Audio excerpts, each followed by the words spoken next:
What was the hardest thing for you when we first moved in together? Hardest things for me.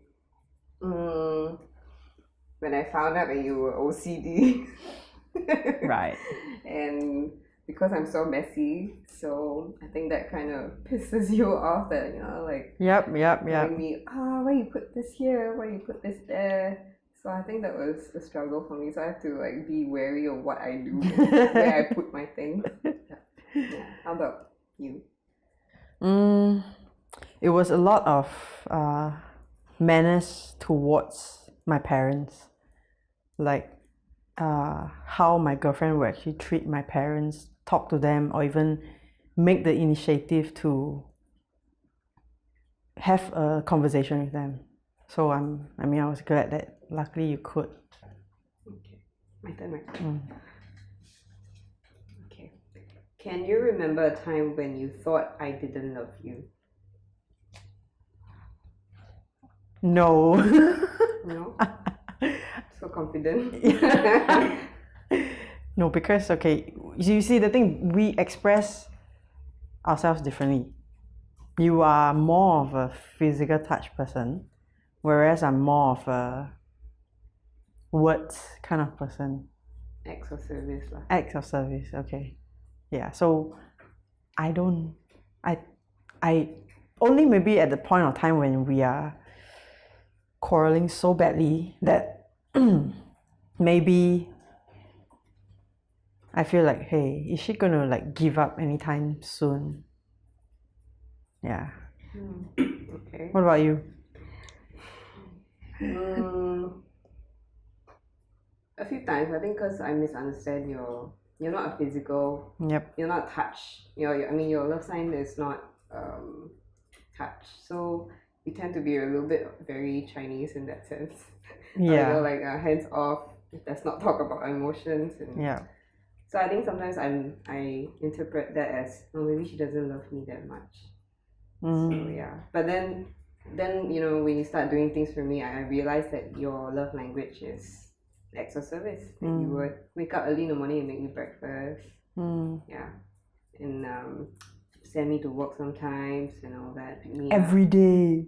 Not all the time, almost. Yeah. Okay. For both to answer. Okay. What does your family think of me? To be honest, right, my dad and I, we don't really talk about my partners or anything. I mean, I think I can feel that if he likes my girlfriend, he will not always ask me, like, what is she doing here? Why is your friend always coming over? He will not do that. So far, I mean, for you, he's been asking you to go for dinners, treating you as part of the family. I mean, that is a huge consolation for me. What about your mom? I know your mom loves me. Yeah, I think like my family thinks quite highly, not highly, well, but they do like you. I mean, for the first time, they have come forward to me and told me that they have accepted me for my gender orientation. And I think they see that I am happy and there's a change in me. And I think because you make the effort, because you take the initiative to help around the house, and when you come over family dinner and you're always smiling, so I think they like that about you. Yeah, I'm crazy. Yeah, you're crazy.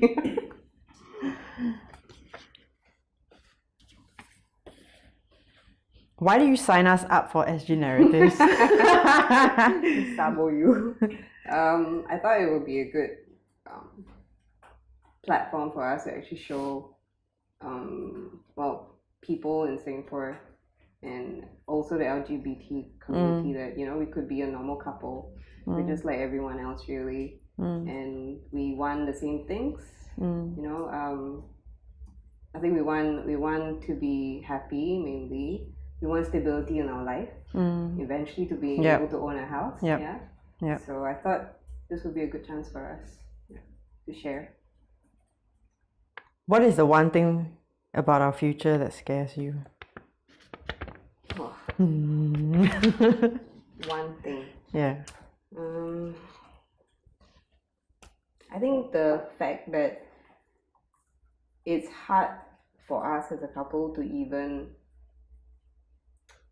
build a family together, like in Singapore especially, because we are not recognized. There's no, we can't get married like every other couple, Yep. right? Yep. So I think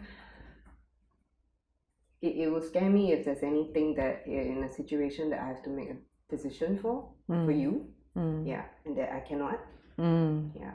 Yep. That goes the same for me as well.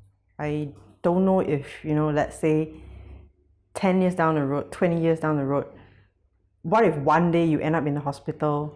I mean, we all get old and something will happen, I don't know, with regards to health and everything, something, and you turn up in the hospital and I cannot make a decision for you when your mom has to be the one who makes the decision for you. And I don't know, I feel like it's very hard. It's just hard when, most of the public is more tolerant towards LGBT now, but for parents wise and for the government wise, I think it's just different lah. Yeah. Why do you think we are still together? Why do I think we're still together? After countless of quarrels, countless of arguments, we're still together because there's something in it for us. There's a future that I see with you that I don't see with the rest of my exes. And I know that I'm already here. I don't want to settle down.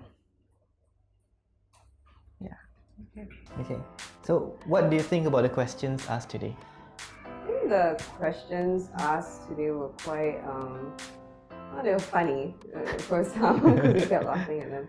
But I think they were good, like, good questions to answer under such circumstances.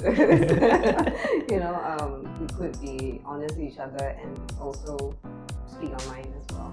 Okay. We are comfortable. As a couple, do you usually ask each other questions like this? I do, but she gets really annoyed with me because I'm like the girly one. How do you think you and your partner do in terms of talking about your feelings? That kind of thing? We do great. Like always, she's always asking me about things that, like, hey, do you love me? And then I'll be like, yeah, I do. Do you need to know all the time? Yeah, that's all.